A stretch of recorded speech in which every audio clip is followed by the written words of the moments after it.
شهر رمضان الذي أنزل فيه القرآن. അൽഹംദുലില്ലാ വസല്ലല്ലാഹു വസല്ലം അലാ നബിയിന മുഹമ്മദ് വഅലാ അലിഹി വസഹാബത്തിഹി അജ്മഈൻ അമ്മാബാദ്. പ്രിയ നിറഞ്ഞവരെ, മുആദ് ഇബ്നു ജബൽ റളിയല്ലാഹു അൻഹു റസൂലുള്ളാഹി സ്വല്ലല്ലാഹു അലൈഹി വസല്ലമയിൽ നിന്ന് ഉദ്ധരിക്കുന്ന ഒരു പ്രസിദ്ധമായ ഹദീസിൽ പ്രകാരം കാണാം. ഖാല റസൂലുള്ളാഹി സ്വല്ലല്ലാഹു അലൈഹി വസല്ലം ഇത്തഖില്ലാഹ ഹൈസുമാ കുൻത് വ അത്ബഇ സയ്യിഅത്തൽ ഹസനത തംഹുഹ വ ഖാലിഖിൻ നാസ ബിഖുലുഖിൻ ഹസൻ. ഇത്തഖില്ലാഹ ഹൈസുമാ കുൻത്, നീ ഏതു സാഹചര്യത്തിലാണെങ്കിലും അള്ളാഹുവിനെ സൂക്ഷിച്ച്, ദൈവത്തെ സൂക്ഷിച്ച് ജീവിക്കാൻ തയ്യാറാകണം. വ അത്ബഇ സയ്യിഅത്തൽ ഹസന തംഹുഹ, ഒരു തിന്മ നിൻ്റെ ജീവിതത്തിൽ സംഭവിച്ചാൽ നന്മകൾ ചെയ്തുകൊണ്ട് ആ തിന്മയെ നീ മായ്ച്ചു കളയാൻ ശ്രമിക്കണം. വ ഖാലിഖിൻ നാസ ബിഖുലുഖിൻ ഹസൻ, നിൻ്റെ ചുറ്റുഭാഗത്തുള്ള ജനങ്ങളുമായി നീ ഏറ്റവും നല്ല സംസ്കാരത്തോടു കൂടി, നല്ല സ്വഭാവത്തോടു കൂടി പെരുമാറാൻ ശ്രമിക്കുകയും ശ്രദ്ധിക്കുകയും വേണം. 3 ആശയങ്ങളാണ് ഈ ഹദീസ് നമ്മളെ പഠിപ്പിക്കുന്നത്. ഒന്ന്, ഏതു സാഹചര്യത്തിൽ ജീവിതത്തിൻ്റെ നോക്കൂ, നിങ്ങൾ വ്യത്യസ്തമായ ജീവിത ചുറ്റുപാടുകളിൽ ജീവിക്കേണ്ടി വരുന്നവരായിരിക്കും നമ്മൾ ഓരോരുത്തരും. നമ്മളുടെ കുടുംബത്തിൻ്റെ സാഹചര്യം ഒരു രൂപത്തിലായിരിക്കും, നമ്മൾ തൊഴിൽ ചെയ്യുന്ന സാഹചര്യം മറ്റൊരു രൂപത്തിലായിരിക്കും, നമ്മളുടെ യാത്രകൾ, നമ്മളുടെ സൗഹൃദങ്ങൾ, നമ്മൾ എത്തിപ്പെടുന്ന ഭാവിയിൽ നമ്മളുടെ ജീവിതത്തിൽ എത്തിപ്പെടുന്ന സന്ദർഭങ്ങളും സാഹചര്യങ്ങളും. ഒരു വ്യക്തിയെ സംബന്ധിച്ചിടത്തോളം അയാൾ വളരെ വൈവിധ്യങ്ങളാർന്ന ജീവിത സാഹചര്യങ്ങളിലൂടെ കടന്നു പോകേണ്ട ആളുകളായിരിക്കും.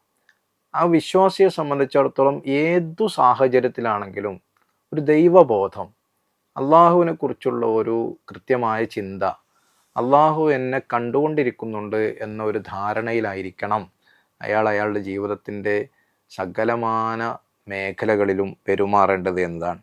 അവിടെയൊക്കെ അയാൾക്കുണ്ടാവേണ്ട ഒരു ചിന്ത അതാണ്: അള്ളാഹു എന്നെ കാണുന്നു, അതുകൊണ്ട് ഞാൻ ശ്രദ്ധിക്കണം, ഞാൻ എൻ്റെ സൂക്ഷ്മതാബോധം കൈമുതൽ വെച്ചുകൊണ്ട് തന്നെ, അത് പാലിച്ചുകൊണ്ട് തന്നെയാണ് മുന്നോട്ട് പോകേണ്ടത് എന്നതാണ് ഒന്നാമത്തെ കാര്യം. രണ്ടാമത് പറയുന്നത്, എപ്പോഴും നമ്മൾക്ക് ഇപ്പോൾ ഒരു മതപരമായി കൂടുതൽ ആത്മീയമായ ഒരു ഉത്കർഷത്തിലേക്ക് വരുന്ന സന്ദർഭമാണ് പ്രത്യേകിച്ചും പരിശുദ്ധ റമളാൻ എന്നുള്ളത്. അത്തരം സന്ദർഭത്തിൽ ഏതൊരു വ്യക്തിക്കും തോന്നുന്ന വലിയ ഒരു നിരന്തരം തോന്നിക്കൊണ്ടിരിക്കുന്ന ഒരു ചിന്തയാണ്: എൻ്റെ ജീവിതത്തിൽ തിന്മകൾ സംഭവിച്ചു പോയിട്ടുണ്ടല്ലോ, തെറ്റുകൾ സംഭവിച്ചു പോയിട്ടുണ്ടല്ലോ, ഞാൻ എന്തു ചെയ്യും, ഞാൻ ഇനി ഇതിൽ നിന്ന് മുക്തനാകാൻ എനിക്ക് സാധിക്കില്ലേ?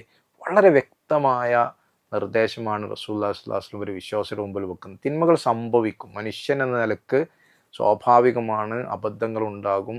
നമ്മൾ ഏറ്റവും പ്യൂരിറ്റൻ ആയിട്ടുള്ള വിശ്വാസിയായിട്ടോ കർമ്മങ്ങൾ ചെയ്യുന്നയാളായിട്ട് എപ്പോഴും നമുക്ക് വിശുദ്ധനായി നിൽക്കാൻ സാധിച്ചു കൊള്ളണമെന്നില്ല.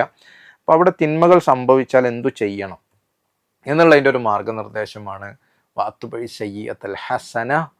നിങ്ങളൊരു തിന്മ, അല്ലെങ്കിൽ നിങ്ങളുടെ ജീവിതത്തിൽ സംഭവിച്ചു പോയ തിന്മകളെക്കുറിച്ച് ആകുലപ്പെട്ട് വേദനിച്ച് വിഷമിച്ച് നിൽക്കാതെ നിങ്ങൾ ചെയ്യേണ്ടത് നന്മകൾ അതിനോട് കൂടെ ചേർത്ത് വെക്കാൻ നിരന്തരം ശ്രമിക്കുക എന്നുള്ളതാണ്. നന്മകൾ വർദ്ധിപ്പിക്കാൻ ശ്രമിക്കുക എന്നുള്ളതാണ്. പോയ തിന്മകളെക്കുറിച്ച് ആകുലപ്പെട്ട് നിൽക്കാതെ നന്മകൾ ധാരാളമായി വർദ്ധിപ്പിച്ചുകൊണ്ട് ആ നന്മകൾ എന്തു ചെയ്യും? തംഹുഹ, നിങ്ങൾ ചെയ്തു പോയ തിന്മകളെല്ലാം മായ്ച്ചു കളഞ്ഞ് നിങ്ങൾക്ക് ഏറ്റവും വിശുദ്ധമായൊരു ജീവിതം സാധ്യമാക്കി തരുമെന്ന വലിയ ശുഭാപ്തി നൽകുന്ന, വലിയ സന്തോഷം നൽകുന്ന ഒരു വാക്കാണ് റസൂലുള്ളാഹി സ്വല്ലല്ലാഹു അലൈഹി വസല്ലം നൽകുന്നത്. മൂന്നാമത്, വിശ്വാസിയോട് സമൂഹത്തിൽ എങ്ങനെയാണ് അവൻ പെരുമാറേണ്ടത് എന്ന ഒരു നിർദ്ദേശം റസൂലുള്ളാഹി സ്വല്ലല്ലാഹു അലൈഹി വസല്ലം മുന്നോട്ട് വെക്കാൻ. ഖാലിഖിൻ നാസ ബിഖുലുഖിൻ ഹസൻ, ഏറ്റവും നല്ല സംസ്കാരത്തോടു കൂടി, ഏറ്റവും നല്ല സ്വഭാവത്തോടു കൂടി, ഏറ്റവും നല്ല പെരുമാറ്റ മര്യാദയോടു കൂടിയായിരിക്കണം ഒരു വിശ്വാസി ആളുകൾക്കിടയിൽ പെരുമാറേണ്ടത്.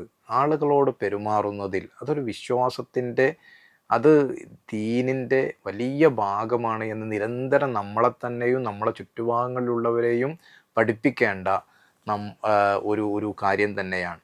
റസൂലുള്ളാഹി സ്വല്ലല്ലാഹു അലൈഹി വസല്ലം ഈ ഹദീസിൻ്റെ ഭാഗമായി നമ്മളെ വീണ്ടും എത്രയോ ഹദീസുകളിൽ പഠിപ്പിക്കുന്ന ഈ ഹദീസിൻ്റെ ഭാഗമായി അതാണ് പഠിപ്പിക്കുന്നത്: ഏറ്റവും മാന്യമായി, ഏറ്റവും നല്ല രീതിയിൽ, ഏറ്റവും ആളുകളെ സന്തോഷിപ്പിക്കുന്ന രീതിയിൽ പെരുമാറുകയും ആളുകളോട് ഒരു വെറുപ്പിക്കുന്ന പെരുമാറ്റങ്ങളിൽ നിന്ന് നമുക്ക് മാറി നിൽക്കാൻ സാധിക്കുകയും ചെയ്താൽ വിശ്വാസത്തിൻ്റെ വലിയൊരു തലം കരതലമാക്കുന്ന ആളുകളിൽ നമ്മൾ ഉൾപ്പെടും. അള്ളാഹു നമ്മളെല്ലാവരെയും അനുഗ്രഹിക്കുമാറാകട്ടെ.